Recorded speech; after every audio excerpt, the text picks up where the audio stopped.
Es momento de escuchar la opinión de los salvadoreños y encontrar un equilibrio entre la inmediatez y la profundidad.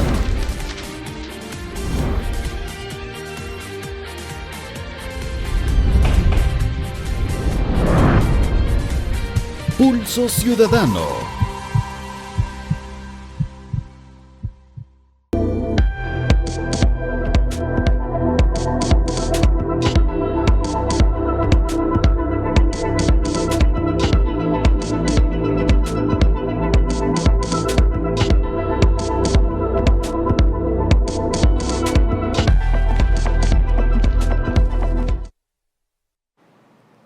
Buenas noches, bienvenidos a un programa más de Pulso Ciudadano. En este jueves 23 de junio queremos abordar un tema muy importante para nuestra sociedad y para el país en general, y es cómo la falta de oportunidades, la falta de educación puede afectar, entre otros problemas de la sociedad, como la inseguridad, la falta de empleo y hasta la inmigración. Pero lo queremos hacer en base a datos, a hechos estadísticos que nos permitan de alguna manera evidenciar estos factores para que les podamos dar el tratamiento por donde debe ser. Para eso esta noche tenemos al doctor Óscar Picardo, director del Instituto de Ciencias y Tecnología de Innovación de la Universidad Francisco de Villa, a quien siempre le agradecemos esa oportunidad que nos brinda el poder estar con nosotros. Óscar, gracias por aceptar la invitación. Un gusto, Julio, de estar en tu programa conversando de estos temas. Antes de entrar allá, que quisiera, siendo nosotros el Canal 19 un canal verde que está identificado con el medio ambiente, quisiéramos hacerle una atenta invitación para que este 26 de junio de 8 a 12 de la mañana se puedan incorporar a la campaña de limpieza del lago de Coatepeque, ¿verdad? El movimiento El Lago de Coatepeque, Salvémoslo, creo que está dando unas muestras de solidaridad con el medio ambiente. Los pocos recursos naturales que tenemos debemos conservarlos, así que hacemos una atenta invitación para que puedan acompañarles el día próximo domingo de 8 a 12 de la mañana. Bien, Óscar, quisiera poner en perspectiva, ¿verdad? Esto de las pandillas, de la migración, tanto regular como forzada, el subempleo, pero para poder comprender que estas son causas estructurales que al final vienen a incidir en lo que es los caldos de cultivo, claro, de las pandillas. Quisiera que entráramos, dijéramos, este país por décadas se ha caracterizado por una ausencia de políticas públicas educativas, ¿verdad? Pero de largo plazo. Correcto. Entonces, ¿cómo es la visión? ¿Cómo lo estás viendo tú? Bueno, quizás uno de los temas principales y que los televidentes puedan comprender el contexto. Nosotros hemos tenido políticas de gobierno, no políticas de Estado, es decir, políticas de corto plazo. ¿Cuál es la diferencia entre una política de Estado y una política de gobierno? Una política de Estado es aquella que se diseña y que se respeta más allá de los cambios de gobierno. Y es el esquema que han utilizado los famosos países emergentes, Singapur, Israel, incluyendo Costa Rica aquí en la región. Es decir, el acuerdo nacional de que si el presupuesto de educación es, por ejemplo, el 8% del PIB, eso, venga quien venga, lo tiene que respetar. Pero nosotros hemos tenido cada 5 años un cambio. Me voy a ir hacia atrás, vamos a hacer memoria. Allá por el año 94 se diseñó el plan decenal, la reforma educativa en marcha, con Cecilia Gallardo. Luego en el 99, cuando se da el cambio de gobierno, aparece la ministra Evelyn Yacir y crea el programa Desafíos de la Educación para el Nuevo Milenio. 2004, cambio de gobierno, Darling Mesa, Plan Nacional y Educativo 2021. Cambio de gobierno 2009, Plan Social Vamos a la Escuela. Cambio de gobierno en el 2014, Plan El Salvador Educado. Y cambio de gobierno en el 2019, Plan Torogós. Entonces ahí tienes Una política de gobierno. una política de gobierno que cada 5 años se reinventa, se rediseña y cambian todas las prioridades. Y en educación, como tú sabes, yo siempre pongo el mismo ejemplo, educación es como tu hijo. A tu hijo tú no lo podés estar cambiando cada 4 o 5 años de colegio, de modelo. O sea, tú aspiras que el niño o la niña termine su educación básica, media, ¿verdad? Y llegue a la superior. Y con los cambios de gobierno, inclusive siendo del mismo partido, en el caso de gobierno Cristiani, Flores, Saca, hubo esos cambios, esos ajustes programáticos. Pero además de eso, ahora vamos a entrar al análisis de esos datos. Prácticamente desde el año 92 a esta fecha, siempre tuvimos un problema de matrícula muy grave, en donde tenemos un descenso y que cuando tú ves los datos fácilmente entendés cuál es el origen y el problema de las pandillas, de la migración irregular y del subempleo, de dónde se alimentan esos fenómenos. Pero antes de eso, ¿a qué se debe de que haya priorizado, dijéramos, todos estos gobiernos en políticas de gobierno y no en política? Porque no creo que tenemos aquí en la región, Costa Rica es Costa Rica porque hubo un acuerdo de nación. Correcto. De lo que quería hacer en 25 años en temas de educación. Exactamente, y eso nosotros tuvimos el único intento que iba bien y que se detuvo fue Bases para el Plan de Nación, que te acordarás tú, que sí, fue en el año 98. Ahí se trabajó en acuerdos, en mesas, se crearon documentos, pero lamentablemente cuando fue el cambio de gobierno, eso se mandó al congelador. Falta de voluntad política. Falta de voluntad, una visión un poco quizás egoísta de cada presidente. De creer que va a dar la solución al problema de educación. Exactamente, entonces decir, lo del pasado no sirve, ahora viene lo nuevo, ¿verdad? Y nunca nos pudimos poner de acuerdo en aspectos mínimos, ¿verdad? Como pueden ser la inversión en educación, la escolaridad promedio nacional, y todos esos planes que te mencioné tienen un hilo conductor. Todos intentan solucionar el mismo problema que no se soluciona: la dignificación docente, la calidad de la educación.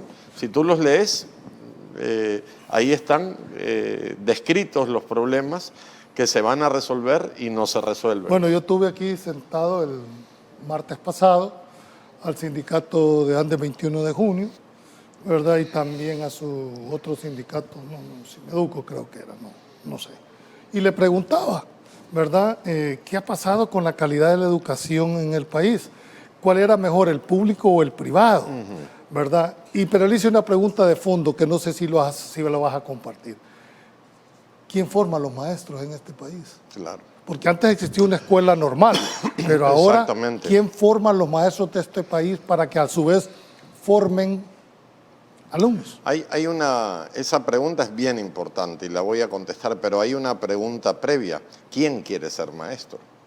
Cuando tú vas a un colegio élite o no élite, pero importante, podés ir a la escuela alemana, al liceo francés, a la británica, al externado, al García Flamenco, al liceo, agarrar la promoción de bachilleres y decirles quién, levante la mano quién quiere ser maestro. Y seguramente casi ninguno, alguno por vocación te va a decir que sí. ¿Y qué sucede? Cuando entra el volumen de nuevo ingreso a la UES, por ejemplo, los estudiantes con mejor nota, digamos, van para medicina, para ingeniería, para las áreas de ciencias naturales, las carreras con más demanda. Y al final te queda, digamos... El que no pudo entrar en esa. El que no pudo entrar en esa, a esos les asignan las carreras de profesorado. Entonces ahí empieza el problema. La mayoría de países como Corea del Sur, Singapur, atraen y retienen al mejor talento humano, dignifican la profesión. ¿Cuánto gana un maestro en Corea? Quizás entre los $6.000 y $8.000. Entonces, es una profesión competitiva con la del médico. Y que lo vuelva atractiva para Exacto. que la gente pueda buscarla. Entonces, las universidades les toca formar al recurso humano docente, y hay otro dato importante, digamos, cuando tú comparas, yo siempre esto lo dialogo, ¿qué es más importante, un médico o un maestro? Los médicos y los maestros tienen una característica. Ambas profesiones ven 4 áreas académicas. Medicina ve cirugía, pediatría, medicina interna y obstetricia y ginecología. Docencia ve matemáticas, ciencias naturales, lenguaje y literatura y sociales. Pero esta carrera dura 7 años y la del docente dura 3 años. Además, cuando te gradúas de médico, tenés que hacer un año social, van 8, tenés que hacer especialidad, van 10, y ahí empezás tu vida profesional. En cambio, el maestro con 3 años, entonces yo siempre he dicho que los errores del médico se entierran y los errores del maestro se reduplican, porque nadie se da cuenta. Cuando tú tenés un docente mal formado, sin vocación, y está dando clase. Que es la generalidad que tenemos. Lamentablemente hay que ponerlo. En muchos casos se repite eso. Ese maestro está,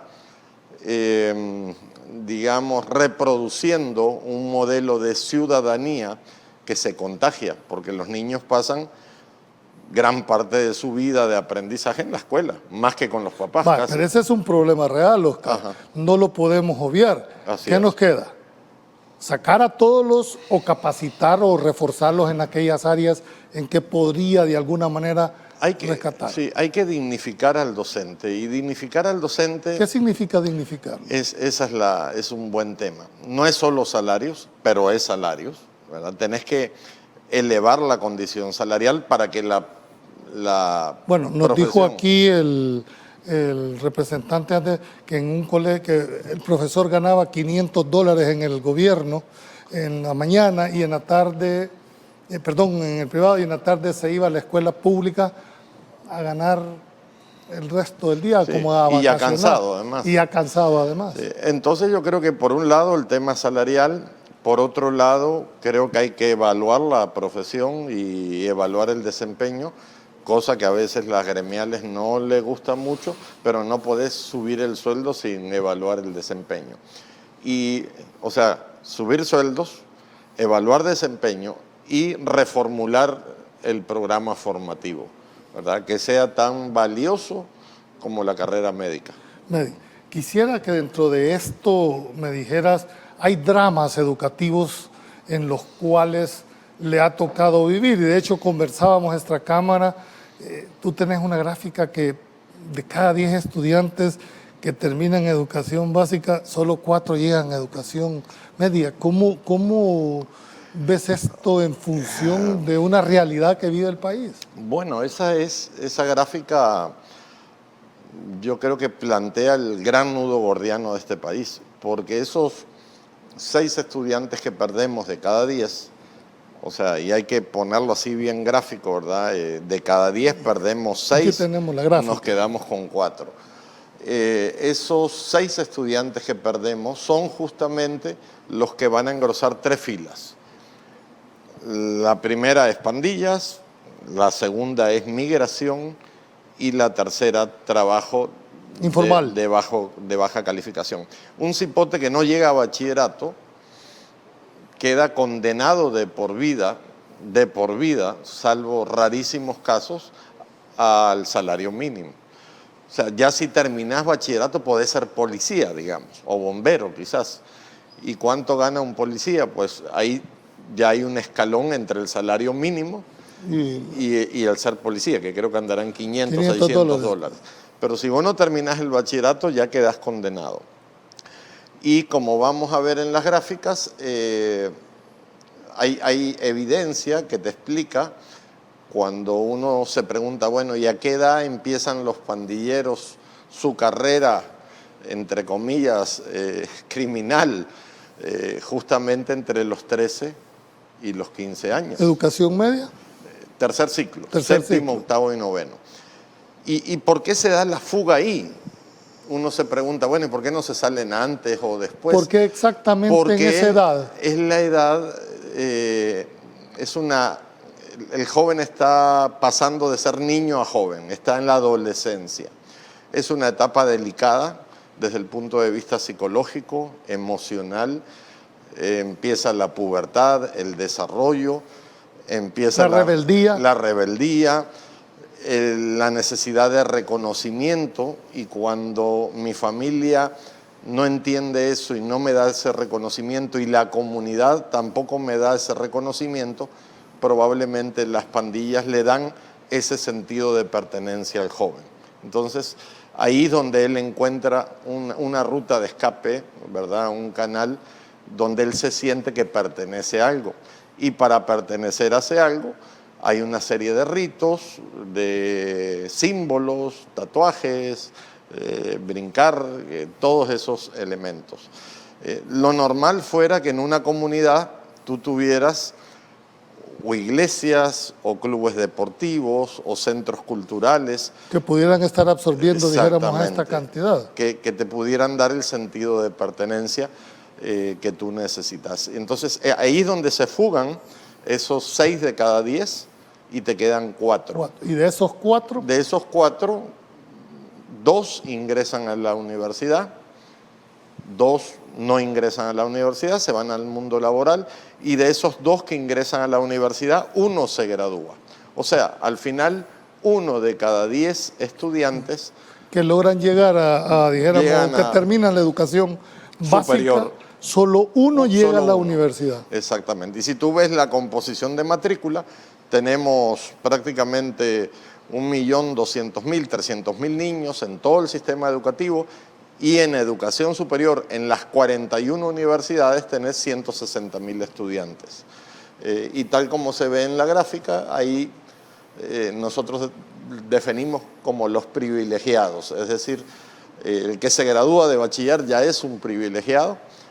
Cada grado de escolaridad que tú haces después de bachillerato implica 10% de ingresos económicos. Eso es un estudio que hizo Eduardo Vélez de Banco Mundial a nivel latinoamericano. Cada grado que tú haces después de bachillerato Implica un 10. Un 10% Ok, de tengo que ir a ingresos. un corte comercial. Cuando regresemos, quisiera que enfocáramos, Oscar, que este privilegiado, este único que logra llegar a la universidad y que se logra graduar, al final de esa carrera que crea que le puede cambiar la vida, termina trabajando en un call center o termina trabajando de taxi o de Uber. No nos cambie, ya volvemos.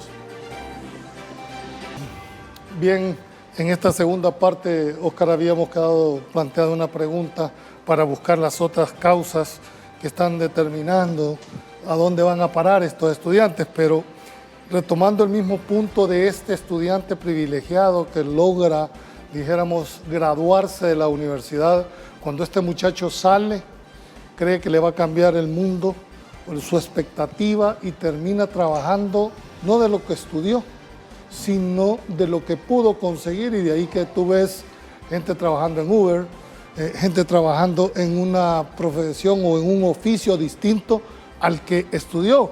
Frustras al sistema del muchacho. Entonces, claro, ¿qué podemos hacer frente a esta realidad que vive el sistema de educación en el país? Ignacio Martín Baró decía que en uno de sus artículos que la universidad en El Salvador era como un ascensor social. La gente lo que quería era graduarse, tener un título para ascender socialmente, pero nunca ha estado bien articulado el mundo de las necesidades del sector productivo, del mercado empleador y la oferta universitaria. Por eso cuando hablábamos fuera de cámara que tú encontrás profesiones saturadas como derecho, como la docencia. Hay más de 15.000 maestros en espera de una plaza. Hay buffet donde te hacen compraventas o auténticas por $1, $4. Entonces eso genera desequilibrios, afecta al desarrollo profesional, es una realidad. Y de hecho mucha gente termina trabajando en otras cosas, ¿verdad? Eso no es solo aquí, eso pasa en muchos países. Una cosa es lo que tú tenés en tu perspectiva profesional, pero al final el mercado laboral te ofrece otras cosas. Y eso no está muy en sintonía. Pero ¿verdad? déjame decirte, voy a hablar de mi profesión. Habemos casi 45.000 abogados en el libre ejercicio. Es necesario seguir produciendo más abogados. No hay un estudio que te permita buscar, dijéramos, como la alternativa, más técnicos, institutos Claro. tecnológicos. Aquí se perdió los ebanistas, se perdieron talabarteros, buenos carpinteros, buenos zapateros, pero hay que decirlo con esta propiedad, Oscar, hay gente que gana mejor que un colega dedicándose a este tipo de actividades. Definitivamente, y además somos muy lentos para abrir nuevas especialidades. Por ejemplo, yo creo que como hablábamos, hay carreras que hay que cerrarlas por un periodo, ¿verdad? Para bajar la presión. El caso de Derecho, el caso de Administración de Empresas, Economía. el caso de Economía, Docencia, son carreras que se tienen que rediseñar porque probablemente necesitemos abogados en otras áreas y formar especialistas. Por ejemplo, una gran necesidad que tienen las mismas universidades son abogados especialistas en propiedad intelectual y patentes, y habrá otras especialidades. En el campo educativo igual necesitamos especialistas en didáctica, en evaluación En de informática nos decía informática. El sindicato. Exacto. Entonces yo creo que es momento de que muchas de las universidades pongan una pausa, midan un poco las necesidades del mercado laboral y respondan a eso, porque muchos jóvenes no ingresan a la universidad porque no la ven atractiva y porque saben esto que estamos hablando. Hay un estudio muy importante del economista Mauricio González Orellana. Es un estudio técnico que se llama el análisis de la TIR, de la tasa interna de retorno. Y el nivel educativo que tiene peor tasa de retorno es el superior.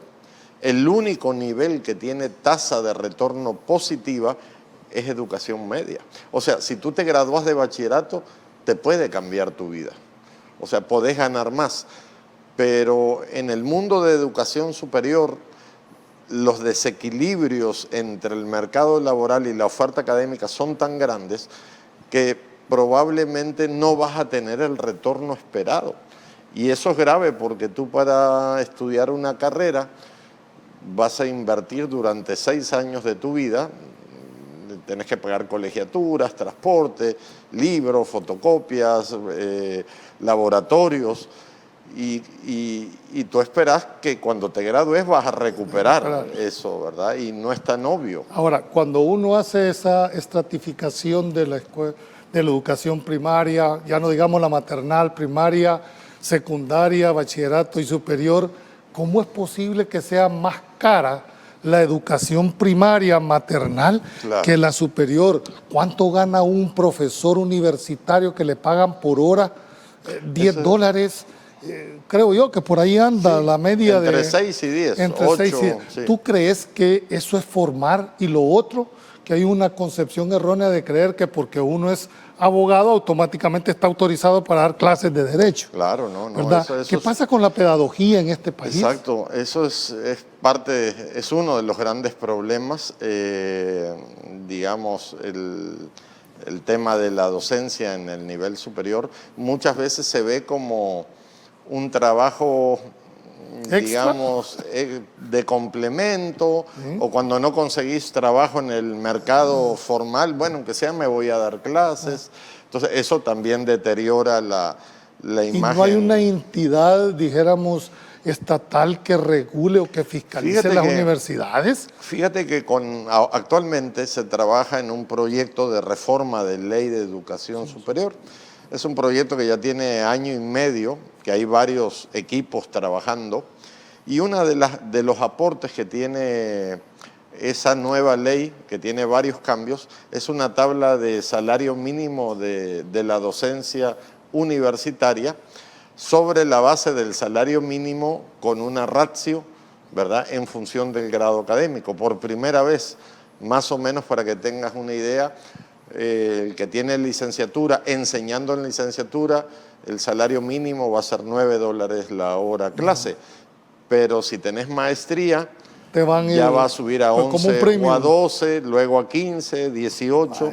Entonces, eso es novedoso. Aún, estamos hablando del profesor hora clase, ya no Del hora digamos clase. tema, ¿entiendes? Exactamente. Quisiera retomar, porque aquí hay otro tema que tiene mucho que ver cuando tú nos planteabas la edad promedio, dijéramos, en que los jóvenes puedan ingresar o son más propensos de ingresar a las pandillas. Y dijiste que estaba entre 13 y 15 años, lógicamente con todas las características, y que el promedio de escolaridad andaba por el 7º grado. Y si a esto le agregás la deserción escolar, está más marcada en esta... Es en tercer ciclo. Este estudio que citamos nosotros lo hizo Miguel Cruz, un investigador que trabajó muchos años en la UCA y que ahora está en Florida. También trabajó, creo que Luis Amaya, que fueron estudios que se hicieron en cárceles hace años, y se detectaron esos dos aspectos.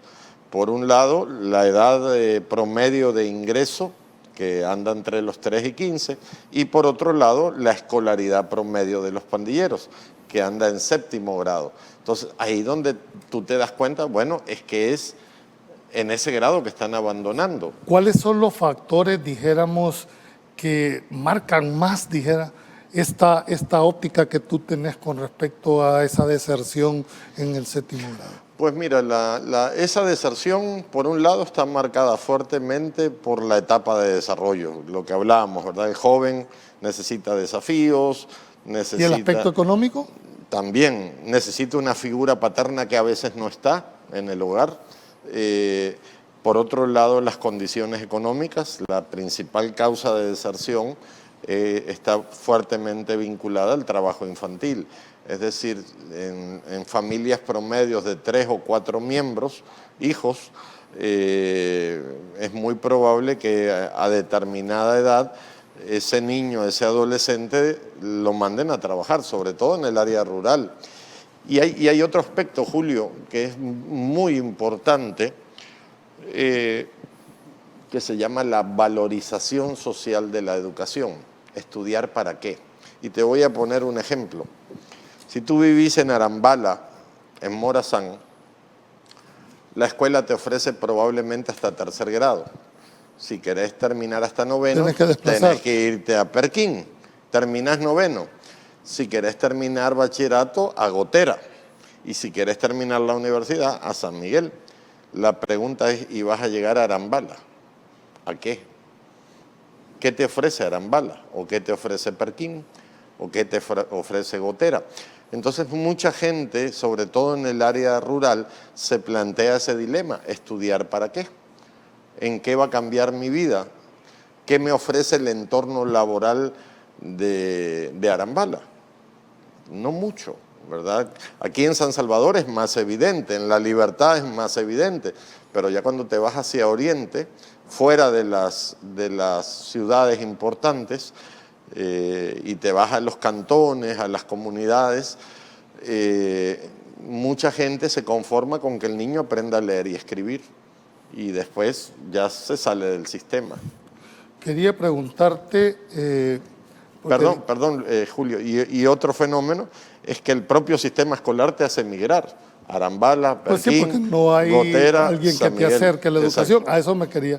Pero tú hiciste un señalamiento y decir, bueno, es que el niño lo ve más también por un tema económico. O sea, ya hasta 3er grado y después que vaya a hacer el trabajo infantil.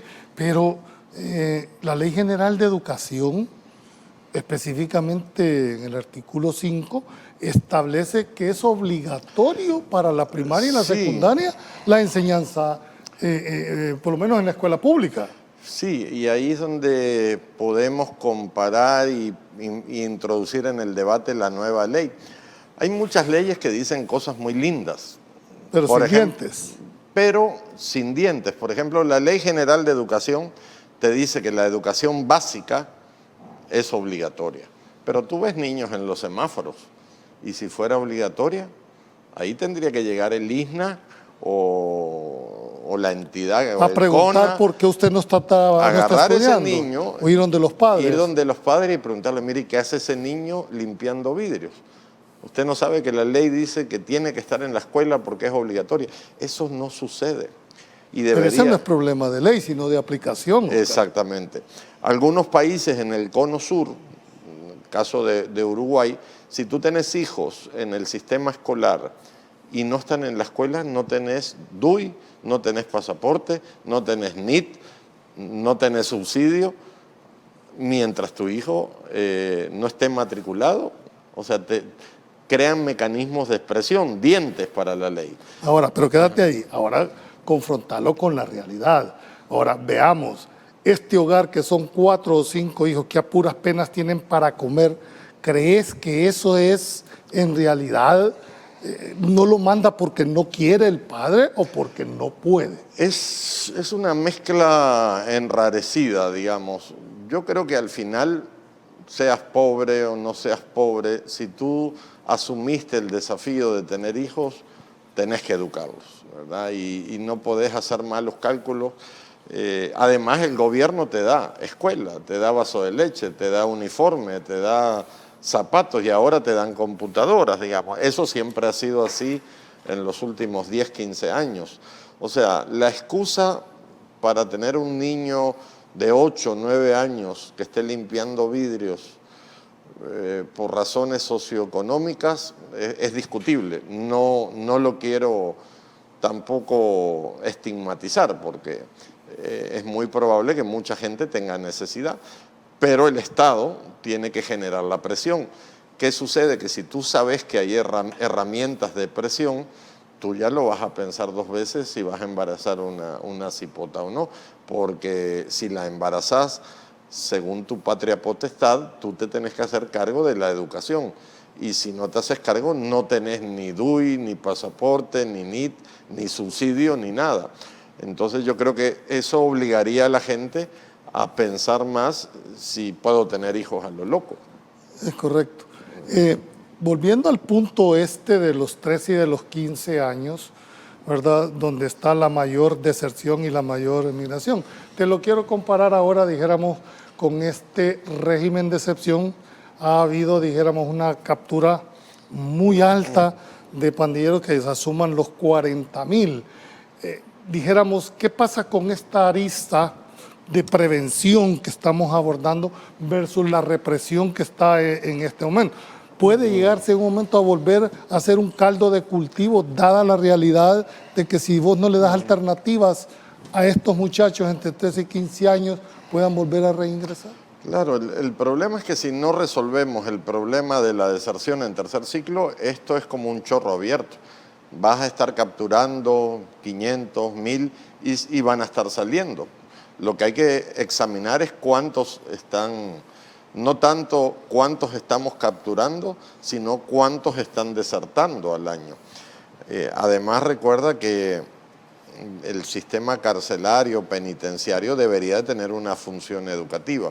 Cosa que eso no ha sido en este país. Cosa que eso no ha sido, y ahora creo que menos con el hacinamiento que debe de haber ahí, en el corto, mediano plazo, no sabemos, es como una bomba de tiempo tener esas 40,000. Bueno, antes del régimen habían 33,000 de un sistema con capacidad operativa para 14, máximo 18. Sí. Y si a esto le agregás los 40,000, estamos hablando que en el sistema hay 70,000 reos con la misma infraestructura. Sí, y por más que hagas cárceles más seguras, o sea, no es un buen paradigma para diseñar el futuro. Yo entiendo que, digamos que... No, había necesidad de poder haber movido la carpeta, poner orden, rescatar esto. Definitivamente. Ahora, ¿cómo evitar las causas que dan origen a la deserción? Con políticas públicas educativas que le pongan atención sobre todo a la deserción en tercer ciclo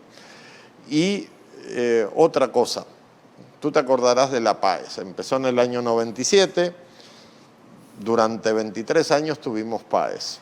¿Por qué no para no dejarte a medias, tengo que ir a un corte comercial? Cuando regresemos, sé que ese punto, que es el hecho del privilegio de poder pasar uno, ahora como que hubiera promoción automática. Sí. ¿Es así? Algo. Ok, no nos cambie, ya volvemos.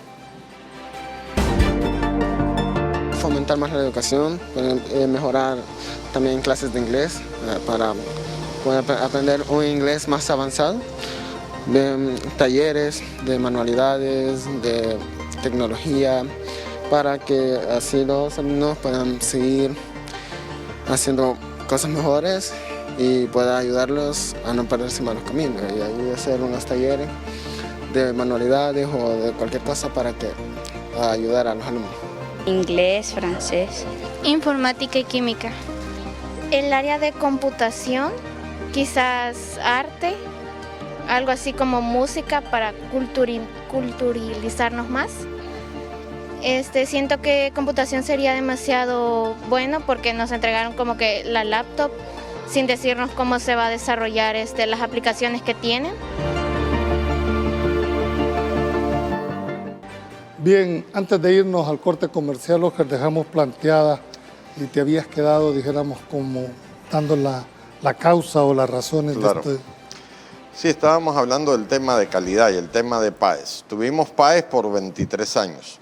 La PAES, más allá de los debates si era para evaluar al sistema, para evaluar al alumno, era una evaluación estandarizada que te daba una nota. Si tú recuerdas las notas de PAES históricas, 5.6, 5.1, 5.3, a veces llegábamos al 6.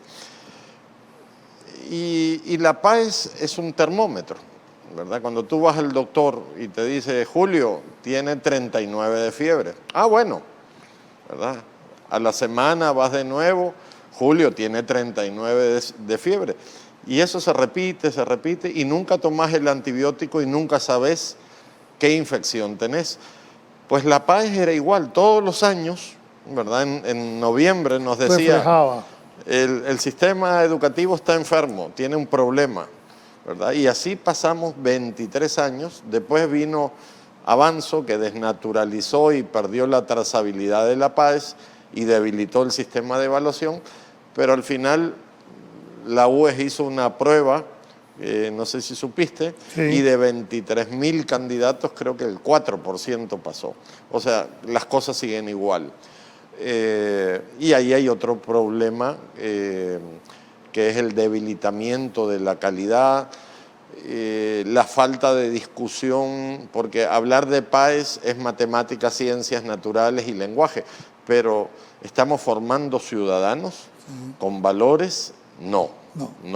¿Verdad? Y se nota en el deterioro, en el tráfico, en el caos, en muchos aspectos de la vida nacional. ¿Qué calidad de educación tenemos a nivel superior? Bajísima a nivel superior, pocas patentes, investigación, digamos, no tan relevante, con poco diálogo con el sector productivo. La universidad tiene que acercarse al sector productivo. Con ese panorama negro que hemos abordado, ¿cómo influyó, dijéramos, de manera negativa, porque no puede ser positiva, dijéramos, la pandemia? Y me quiero referir, Oscar, al tema presencial. Ya de por sí el sistema venía con todos los defectos, Sí. Pero si a esto le agregás la falta de enseñanza presencial, ¿qué le espera a este país por los próximos 10 años en los profesionales formados? Mira, en el año 2008 vino aquí Ernesto Schiffelbein, que es un destacado profesor de Harvard chileno, y se hizo un estudio de tiempo efectivo de aprendizaje. Y una de las conclusiones de ese estudio es que de los 200 días del calendario escolar, solo estábamos enseñando 100 o menos. Y eso tenía relación con la nota de PAES. ¿De dónde salía ese 5, que era la mitad? Es que estábamos enseñando la mitad. Los programas de estudio ¿verdad? Sea el de matemáticas, que tienen, qué sé yo, 12, 14, 16 unidades, está diseñado para 200 días. Pero ¿qué pasa? Hay muchas actividades culturales, deportivas, el Día de la Madre, del Padre, del hablante náhuatl, de la tierra, y al final el tiempo efectivo se reducía a la mitad. Entonces los muchachos sabían la mitad de lo que tenían que saber, y eso se acumulaba, ¿verdad? ¿Crees que eso pudo haber sido una de las razones para eliminar la PAES? Parte del fracaso educativo era eso, y yo creo que la eliminación de la PAES fue más política, más desentenderse del sistema del pasado. ¿Qué de cierto hay, de que tú te mueves al igual que yo en el tema, dijéramos, de educación, pero qué de cierto hay de que a los profesores, dijéramos, en la educación inicial, media y de bachillerato, tienen que pasar los alumnos forzosamente? Hubo épocas que había promoción automática en primer ciclo. ¿Por qué había promoción automática? Porque había un supuesto de que si el niño repetía era más propenso a desertar por sobreedad. Es decir, si un niño repite en segundo grado o en primer grado, ya iba en sobreedad, y si volvía a repetir era casi un abandono seguro. Entonces se optó por las políticas de promoción automática. Creo que en época de PAES, si no está mal informado, también el ministerio dio indicaciones de promoción automática, digamos, por las deficiencias estructurales. Como tú sabes, a pesar de la continuidad educativa, si antes teníamos la mitad, ahora tenemos un cuarto, es decir, la mitad de lo que se tenía que enseñar. Entonces, de hecho, se cambió el lenguaje de calificación de la prueba Avanzo, ya no son notas, ya son categorías, y también creo que se dieron indicaciones para facilitar la promoción automática. ¿A tu criterio crees que tenemos políticas públicas de Estado en este momento? No, definitivamente. No, porque no hay acuerdos nacionales. Para hacer una política de Estado tiene que haber mesas de diálogo con todos los sectores, especialmente universidades, tanques de pensamiento, empresa, y eso... Un verdadero plan de nación. Un plan de nación, exactamente. Y como vemos, el estilo de este gobierno, hay cosas que sí se cumplen de los planes, pero hay otras que no, digamos, que no están planificadas y suceden, ¿verdad? El día de ayer fue aprobada una nueva normativa, ¿verdad? Que en la parte, quiero referirme a la parte de educación, básicamente, aunque no tengo el texto, porque todavía no es ley de la República, está en el proceso de formación, pero tuve la oportunidad de leer el artículo 48, que es lo que se refiere, dijéramos, al tema de la educación gratuita obligatoria, que si lo comparás con el artículo 5 de la ley actual de educación superior, te dice que aquí sí vuelve obligatorio los 3 estados de la educación, tanto la primaria, la secundaria como el bachillerato, a diferencia de que en el 5 solo te vuelve obligatoria los 2, pero caemos en el mismo, no hay forma de hacerla cumplir. Exacto, puede ser. Yo leí el anteproyecto, no sé cuál aprobaron al final, pero el que leí está bien redactado, son buenas intenciones, pero si vos no le pones diente, herramientas, las cosas se quedan en narrativa, en discursos, en aspectos teóricos. Una ley, si no está en la ley, pues ojalá que hagan un reglamento y que expliquen cómo van a exigir la obligatoriedad, con qué herramientas, porque si no va a quedar como el artículo 5 que ya tiene desde el año 97, ¿verdad? Y que nunca se ha cumplido, ¿verdad? El Estado no se encarga de garantizar la obligatoriedad. ¿Cómo, ya para ir cerrando, cómo incide, dijéramos, todo el tema que acabamos de abordar en la inmigración? Porque cualquiera podría pensar, no tiene nada que ver una cosa con la otra. Fíjate que nosotros hoy tenemos 2 investigadores esta semana de la revista Disruptiva que están en Texas, que están trabajando solo temas migratorios, entrevistando gente, observando, tomando nota y hablando con los investigadores me decían, mira, es que da ganas de quedarse, me decían, ¿verdad? Por poco nos quedamos nosotros, porque claro, están pagando 12, 15 dólares la hora por hacer jardines, por limpiar piscinas, y cuando haces números, ¿verdad? Aquí un jornalero, ¿cuánto te gana al día en el campo, verdad? Versus ganar 12 dólares la hora. Bueno, pero también así gastás. Gastás un poco más, pero hay esquemas asociativos, viven varios en una misma casa, se rebuscan. Lo cierto es que tenemos a febrero más de 1.500 niños no acompañados capturados en la frontera. Es un número escandaloso. Menores no acompañados, 1.500. Es decir, que se decidieron irse solos. Que los papás los mandaron solos o con coyotes. Ahora calcular los que están en proceso, los que pasaron, los que murieron. O sea, el flujo de migrantes diarios es altísimo. Y muchos jóvenes, cuando contrastan la oferta local con ese imaginario de 12, 15 dólares la hora, vos decís, hombre, en una semana saco más de lo del mes, entonces me arriesgo, ¿verdad? Entonces por eso muchos jóvenes se están yendo, porque no hay equiparación entre las oportunidades locales. O sea, no es casualidad, no es que la gente disfrute ir a pasarla mal, el problema es que hay una compensación y la gente se comunica, ¿verdad? Jóvenes con otros jóvenes. Claro, yo estoy aquí trabajando de sol a sol, pero gano bien. Aquí te pregunto, qué gusto de ver y analizar a un experto en la materia y plasmar. Lamentablemente la educación de nuestro país es tan bajo, lo de la educación. Espero que las entidades tomen nota de lo expuesto del caso y en adelante con su programa. Sí, yo creo que hay mucha evidencia, hay datos, hay información para... lamentablemente, yo la última vez que estuve en una mesa, y lo digo así con mucha franqueza, en la última gran mesa de educación que convocó el último gobierno, yo renuncié públicamente y lo escribí se llamaba el Consejo Nacional de Educación. ¿Y por qué renunciaste? Renuncié porque primero empecé a ver que empezaron a llegar los representantes de los representantes, ¿verdad? Para la foto llegaron todos, para la primera reunión. La segunda reunión ya llegaron menos, la tercera menos, y realmente no vi voluntad política, que eso no iba para ningún lado.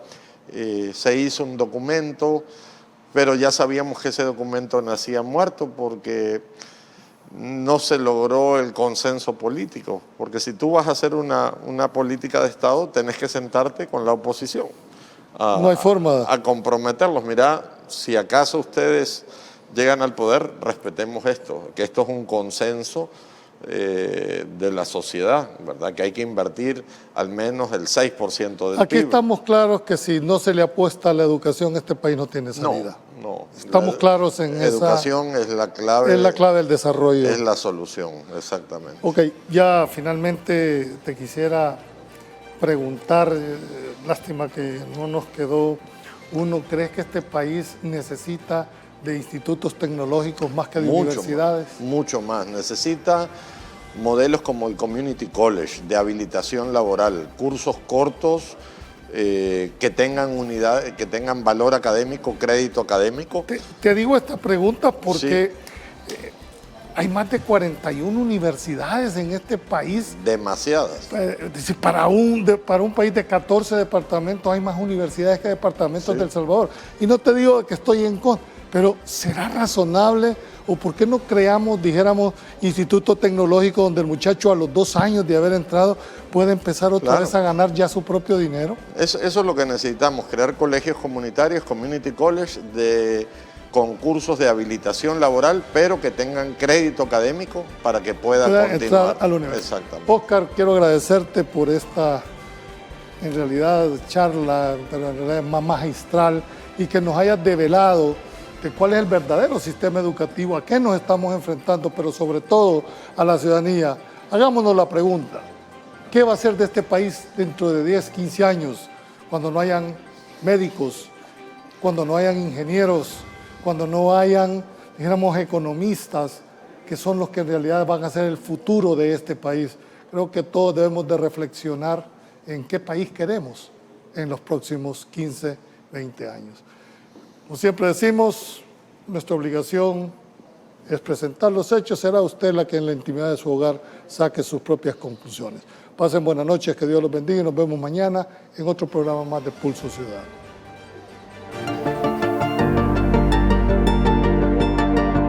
Ha sido un poco duro porque al principio cuesta acostumbrarse a como lo que estamos acostumbrados de estar en online. Se siente un poco el cansancio ya que uno no está acostumbrado otra vez a volver a presenciales, pero se siente mejor volver a estar así en presencial. Se aprende más en la escuela ya que en online solo es de copiar y no tiene alguien que lo guíe a hacer las cosas como profesores, solo les dejan ahí las guías. Así fue en el caso de muchos, también en mi caso fui pasado séptimo el año pasado. Ya el año pasado ya sí lo tuve que pasar yo haciendo mi esfuerzo, aunque fuera online. Yo sentí, ahorita que regresé, sentí ya un poco mejor, porque cuando yo estaba en línea, pues sentía un poco duro porque dejaban varias guías y era un poco difícil, pero ahora que, bueno, estamos yendo a la escuela ya seguido, pues siento más tranquilo ya, no siento tanto peso. Ahorita a séptimo, pero como dejé un año. Ajá, sí. Pues en sí porque tuve un problema. Ajá, y ya no pude seguir estudiando. En lenguaje, al igual en matemáticas solo era como que la guía, el trabajo del libro. Entonces no era como que mucha la explicación en la que haya el libro, es más bien de que uno tiene que transformar las soluciones de matemática, darles desarrollo, los datos y todo eso. Entonces es más fácil cuando el profesor te explica de diversas maneras cómo se puede hacer. Entonces siento que lo mejor que ha sido es como que hayan dejado que pudiéramos venir a semipresenciales, porque es como que más explicación y no es como que tanta acumulación de guías y sucesivamente.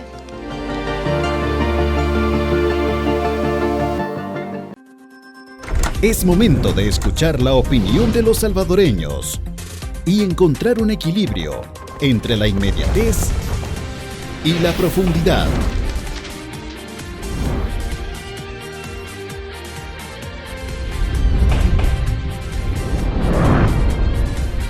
Pulso Ciudadano.